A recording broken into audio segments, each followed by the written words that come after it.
Sir మీరు ఈ answer స్టార్టింగే మీరు ఎమోషన్ వర్డ్ యూస్ చేశారు కదా సార్. బట్ మోస్ట్ ఆఫ్ ది ఇంటర్వ్యూస్లో మీరు ఎమోషన్స్ ఉండకూడదని చెప్పారు. బట్ ఒక ఐఏఎస్ లేదా సివిల్స్ ఆస్పిరెంట్ మనం తీసుకుంటే నేను ఇప్పటివరకు ఇంటర్వ్యూ చేసిన వాళ్ళలో కూడా వాళ్ళు చెప్పింది ఏంటంటే, మా ఇంట్లో మా పరిస్థితులు అలా ఉండేవి, మాకు అవి ఉండకూడదని తెలుసు, ఎలా ఉండాలో మా ఫ్యామిలీ తెలుసు కాబట్టి ఇదే మెయిన్ మార్గం అనుకొని వచ్చాను. అలా అనుకొని రావడం అనేది ఒక ఎమోషనే కదా సార్. వాళ్ళ ఫ్యామిలీ మీద ప్రేమ అని చెప్పొచ్చు, ఆ కష్టాల మీద వ్యతిరేకం అని చెప్పొచ్చు. ఆ ఇమోషన్తో స్టార్ట్ అయిన వాళ్ళు ఇక్కడికి వచ్చి ఆ ఇమోషన్నే డ్రైవింగ్ ఫోర్స్లో పెట్టుకొని టోటల్ జర్నీ కంప్లీట్ చేసి ఫర్ ఎగ్జాంపుల్ ఐఏఎస్ దాకా రీచ్ అయ్యాడు అనుకోండి. బట్ ఇదంతా ఒక ఇమోషనే కదా సార్. బస్ అసలు ఇమోషన్సే ఉండకూడదు అంటారు కదా మీరు. యాక్చువల్గానండి అది ఎమోషన్ కాదు, అది ఓకే సెన్సిటివిటీ. సెన్సిటివిటీ కూడా కాదని ఇంకా చెప్పాలంటే హ్యూమన్ కన్సర్న్. ఓకే.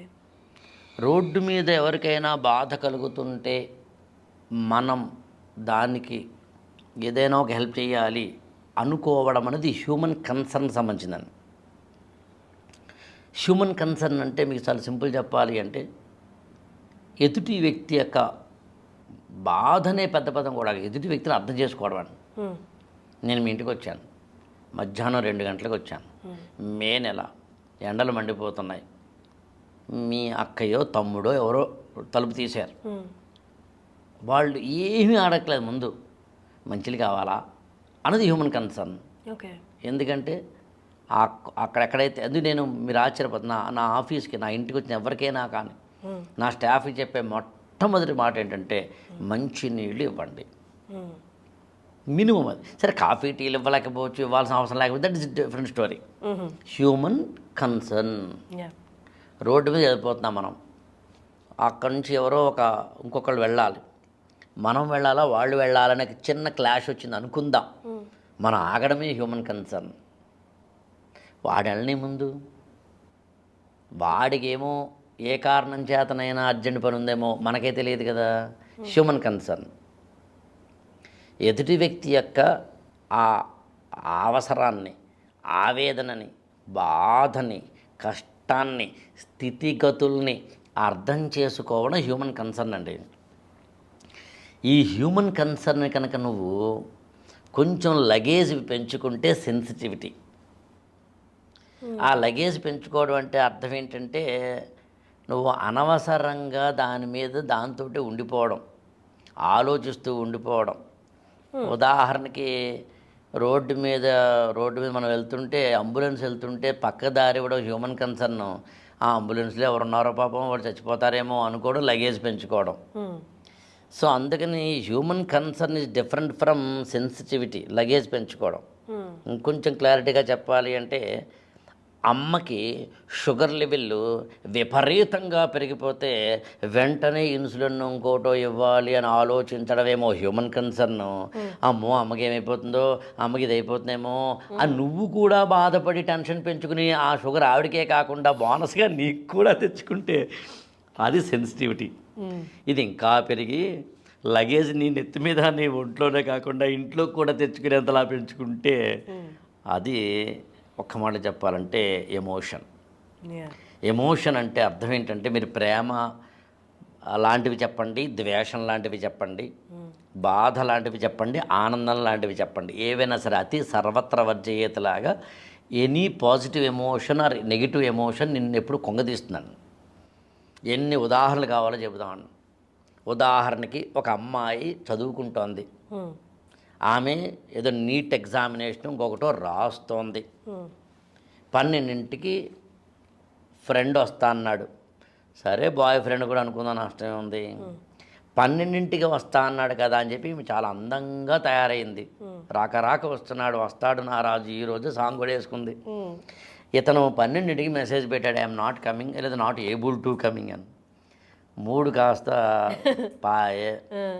అలా పాయ అయితే కనుక ఇప్పుడు ఆమెకి అతని మీద తిట్టుకోవడము, అతని మీద అనుమానం పడ్డము, అతని మీద ద్వేషం పెంచుకోవడము, ఇన్నిటితో పాటు ఆ యాసిడ్ని తన యొక్క గుండెల్లో కూడా వేసుకుని తాను కూడా బాధపడుతూ ఉండడము, ఏడుస్తూ ఉండడము, నా బతికింతే అంటూ ఉండడము, చిన్నప్పుడు మా నాన్న ఇంతే, మా అన్నయ్య ఇంతే, ఈయన ఇంతే, వాడు ఇంతే, అసలు ఎప్పుడూ నా బతికింతే అని చెప్పి సెల్ఫ్ పిటీ జోన్లోకి వెళ్ళిపోయి నీ బతుకు బస్ స్టాండ్ అయిపోయినట్టుగా లగేజ్ మీద వేసేసుకుని 12ంటికి వాడు ఆగా ఎక్కడ ఉండుంటాడు. నువ్వు మాత్రం 3, 4, 5 వరకు కూడా ఇంకా ఏడుస్తూ కూర్చుని ఇందులోంచి బయటపడడం కోసం, కృత్రిమైన ఆనందం కోసం ఫేస్బుక్లో ఇంకో ఫ్రెండ్ని వెతుక్కోవడం కన్నా 12 రాకపోతే ఆల్ ద బెస్ట్ అని ఆ కంపార్ట్మెంట్ని క్లోజ్ చేసి కొత్త కంపార్ట్మెంట్ని ఓపెన్ చేయగలిగితే నా దృష్టిలో ఎవడికి లాభం, నీకే లాభం. ఎమోషన్స్ అని ఏడుతూ కూర్చుంటే నీకే నష్టం. నేను అందులో ఏమంటానంటే ఎవరికి టీచింగ్లు అక్కర్లేదని నేను ఇవ్వను కూడా. పైగా ఇది నీ life, make it or break it, that's all అంతే. You are the hero, you can create or destroy అంటాడు స్వామి వివేకానంద. నీ లైఫ్ అయ్యా ఇది, నీకు నష్టం. ఎమోషన్స్ అంటే దేనికి ఎమోషన్స్? మీరు ఆ రోజున అసలు వస్తానా, రాలేదండి, రాకపోతే దానికి బాధపడుతూ కూర్చుంటావా? వస్తే వస్తాడు, పోతే పోతాడు. అసలు మీరు అన్ని లాజికల్గా ఆలోచించండి. దీనివల్లే కదా యాసిడ్లు పోసేయడాలు, మర్డర్లు చేసేయడాలు. ఇదే మూలం కదా. దీనివల్లే కదా మనందరం అనేకమైన విషయాల్లో బాధలు పడుతూ కూర్చుంటున్నాం, అనారోగ్యాలు, లైఫ్ డిజార్డర్లు తెచ్చుకుంటున్నాం. ఈ ఎమోషన్స్ వల్లే కదా. అది భయం అనండి, బాధనండి, ఏడుపనండి, లేకపోతే ప్రేమనండి, ద్వేషం అనండి, ఏదైనా. మీరు ఆశ్చర్యపోతారండి. అది కూడా చెప్పాలనుకోండి, ద్వేషించడం కూడానండి. నేను ఈ మధ్యన కొంతకాలంగా అది కూడా మానేశానండి. కొద్దిగా లోపల నాకు వీడు మనకి తేడా కొట్టాడు కదా, మనం ఈ బ్యాచ్ రాదు కొద్దిగా, అంటే మరీ ఏదో మనం మర్డర్ చేసేంత బ్యాచ్ కాదు కానీ ఓకే. ఆ రోజున గుర్తుపెట్టుకుంటారు, దెబ్బకి దెబ్బ కొట్టాలరా బాయ్ అనే బ్యాచ్ అండి. దెబ్బ కొట్టడం కోసం ఏం చేయాలి అని ఆలోచిస్తాను. నేను తర్వాత సార్ ఒక హోమియోపతి డాక్టర్ గారిని కలిశాను. మామూలుగా జస్ట్ ఇలాంటి ఒక మీటింగ్ అనుకోండి. నేను చీఫ్ గెస్ట్లు దానికి. అది అయిపోయిన తర్వాత ఈ was very curious about my speech. అంతకుముందు నేను ఎవరు తెలియదు ఆయనకి. నా స్పీచ్ అయిన తర్వాత నేను మీతో ఒక గంట సేపు మాట్లాడాలనుకుంటున్నాను సార్ అన్నాడు ఆయన. దాని దేవుని సార్ అన్న. ఆయన కూడా ఏమీ మరీ ఏజ్ ఏం లేదు, 40లో ఉన్నాడు అంతే. అతను నన్ను కూర్చోబెట్టి ఇద్దరం కూర్చొని మాట్లాడుకుంటూ కొన్ని విషయాలు చెప్పాడు అతను. అది ఎంత ఆనందం వేస్తున్నాడు నాకు. ఆ చెప్పిన వాటిలో చాలా చాలా మాటలు ఉన్నాయి అదే. కానీ అందులో లైన్ ఏంటంటే, సార్ హోమియోపతి అని వాటి అతను చెప్పిన పదం ఏంటంటే, మనం ఇతరులను ఏదో చేయాలనుకుంటాం కానీ తెలియకుండా నిజానికి మనకే నష్టం. ఎందుకని ఆడట. అందునే ఇంగ్లీష్లో కొటేషన్ ఉంటుంది, నువ్వు ద్వేషం అనేది యాసిడ్ లాంటిది. అవతలోడి మీద వేసేటప్పుడు ముందు నీ యొక్క గ్లాసులో పట్టుకుని ఉండాలి, నీ చేతితో పట్టుకుని ఉండాలి అని. నేను దాని నుంచి సింపుల్ చెప్తాను. అవతలోడి మీద బురద వేయాలంటే ముందు నువ్వు బురదలు పట్టుకోవాలి. నువ్వు ఆడి మీద వేసిన తర్వాత నువ్వు కూడా కడుక్కోవాలి. ఆడు మనకన్నా తెలియనోడు కదా, ఆడు ఊరుకుంటాడా? ఆడే వేస్తాడు మన మీద. అంటే రాయలసీమ ఫ్యాక్షన్స్ అలాగా. సరే రాయలసీమ కదా ఎనీ ఫ్యాక్షన్స్ అలాగా. అంటే అవతలోడిని మనం ఏదో చేయాలని కూడా ఆడు మనల్ని చేస్తాడు. అందుకని చెరపకుర చెడేవు అన్నారు. దీన్ని ఇంకోలా చెప్తానండి. ఏ బి అనే ఇద్దరు ఉన్నారు.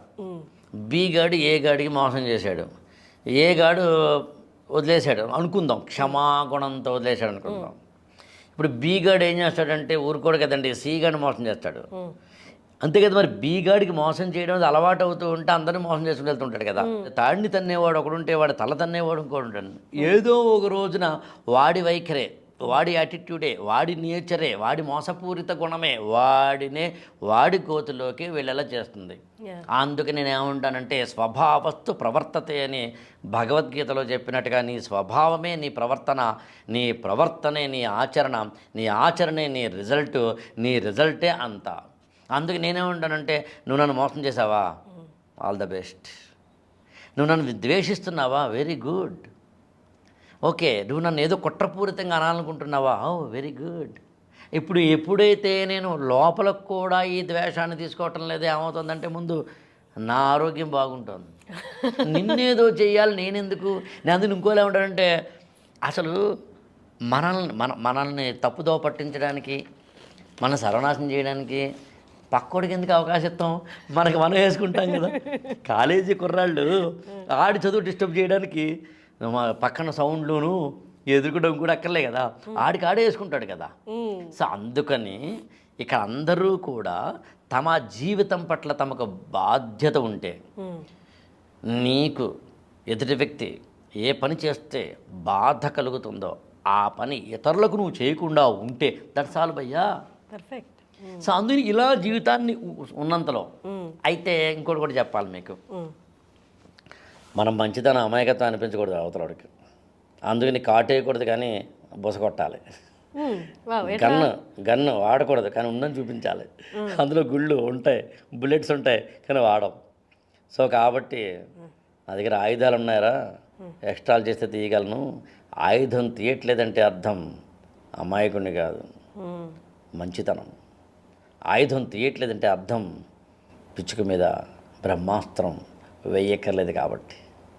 ఇది కనుక ఇవాళ దేశపు లీడర్లకు ఉంటేనండి, దాన్ని రాజనీతిజ్ఞత అంటారని.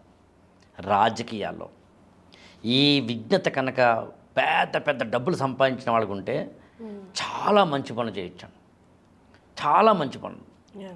కోట్ల రూపాయలు కలిగిన వాడు పుట్టిన ఊరిని దత్త తీసుకుంటే చాలండి. ఇదే హైదరాబాద్లో నాకు తెలిసి ఒక బాగా కోట్లు ఉన్నవాళ్ళు 1000 మంది ఉంటారండి. 1000 మంది అండి. బాగా కోట్లు నేను మాట్లాడేది అంటే 100 కోట్లు అలా ఇంకా ఎక్కువ మంది ఉంటారు. మినిమం 1000 మాట్లాడేది. వాళ్ళందరూ వాళ్ళ ఊర్లని, ఆ ఊర్లో లైబ్రరీ పెట్టి, ఊర్లలో రోడ్లు పెట్టి, ఊర్లలో ఒక చిన్న ఏదో అంటారు చూడండి పిహెచ్సి అంటే పబ్లిక్ హెల్త్ సెంటర్ లాంటిది పెట్టి, గవర్నమెంట్ చేస్తే చేయొచ్చబ్బా, నువ్వు చెయ్యి. ఒక అంబులెన్స్ పెట్టు, ఒక మంచి శ్మశానాన్ని కట్టు, ఎంత బాగుంది. నువ్వు నువ్వు ఎంత చేస్తున్నావు, నీ యొక్క మొత్తం టోటల్ ఖర్చు ఎంత ఉంటుంది అంటే అదంతా చేయడానికి 2 కోట్లు అనుకుందాం. నీకు ఆల్రెడీ 200 కోట్లు ఉన్నాయి కదా, 200 కోట్లు లెక్కే కాదు. పైగా 2 కోట్లు నువ్వు మొత్తం అంటే ఇది కూడా చెప్పాలి. నేను బర్త్డే జరుపుకోను, జూన్ 1 నా బర్త్డే అండి, నేను జరుపుకోను. మా ఆవిడ బర్త్డే కూడా జరపను, పెళ్లి రోజు కూడా జరుపుకోం. ఓన్లీ పిల్లల బర్త్డేలు మాత్రం, అది కూడా కేక్ కట్ చేయడం. అది కూడా మా అమ్మాయి ఆల్రెడీ ఆమె డిగ్రీ అలా ఉంది కాబట్టి ఆమె కూడా అక్కర్లేదు నాన్న అంటుంది. మా అబ్బాయి కొంచెం ఇంకా బుజ్జోడాడు 7వ తరగతి చదువుతున్నాడు కాబట్టి ఆడు కొద్దిగా ఇంకా ఉంటాయి కాబట్టి తప్ప ఫంక్షన్స్ చేయను, ఇంటి గృహప్రవేశాలు లాంటివి చేయను, ఏ ఫంక్షన్స్ చేయను. ఇప్పుడు ఏమైందో చూడండి, నేను మా మిస్సెస్తో ఏం చెప్తానంటే, మొత్తం ఈ డబ్బులన్నీ ఎంత సేవ్ చేసామో సార్ చూడు, ఈ సేవ్ చేసిన డబ్బులతోటి ఒక అనాథాశ్రమం వెళ్దాం. అందులో ఇవాళ నేను మొత్తం ఆల్ ఇండియా లెవెల్లో ఫిజికల్లీ ఛాలెంజ్డ్ వాళ్ళకి బ్రెయిలీ స్క్రిప్ట్లోను ఆడియో రూపంలోను ఐఏఎస్ మెటీరియల్ని ఆల్ ఇండియా లెవెల్లో తయారు చేసిన ఏకైక వ్యక్తిని నేను. 10 లక్షల రూపాయలు ఖర్చు పెట్టి, 10 లక్షలకు ఎక్కడి నుంచి వచ్చినాయి అంటే నేను ఎవరిని అడగాల్సిన అవసరం లేదు. అనవసరమైన ఖర్చుల్ని తగ్గించి అవసరమైన ఖర్చు దగ్గరికి వెళితే నీ కోసం పడే ఆనందం కన్నా జనం కోసం పడే ఆనందం మిన్నాన్ని తెలుసుకోగలిగితే బాగుంటుంది. ఇదేమో ఆదర్శాలను ఏదో మదర్ తెరిసాలు ఫాదర్ తెరిసాలు ఏం కాదండి, మామూలు జీవితం గురించి మాట్లాడుతున్నాను నేను. అంటే మీకు సింపుల్ చెప్పాలి అంటే, వాటర్ బాటిల్ నాకు ఎవరైనా ఇస్తే నేను నోటితో తాగను, లేదా ఇలా ఎత్తిపెట్టి తాగను, గ్లాస్ ఉందని అడుగుతాను నేను. ఎందుకనంటే ఫుల్ బాటిల్ నేను తాగలేను, తాకపోతే సగం సగం తాగి వదిలేస్తాం కదా. అదేదో వాటర్ గ్లాసులో వేసుకుంటే ఇంకొకరు కూడా తాగొచ్చు కదా. సింపుల్ లాజిక్ అండి. చిన్న చిన్న విషయాల్లో సెన్సిటివిటీ ఉంటే చాలండి, ఇంకేం అక్కర్లేదు. అందుకని ఎమోషన్లెస్ పర్సనాలిటీస్ కనుక ఉంటే, వాళ్ళ యొక్క అనవసరమైన ఎమోషన్స్లో పడకుండా ఉంటే, దానివల్ల జీవితాన్ని నాశనం చేసుకోకుండా ఉంటే, జీవితం వాళ్ళు నాశనం చేసుకోకపోతే అందరికీ ఆనందం.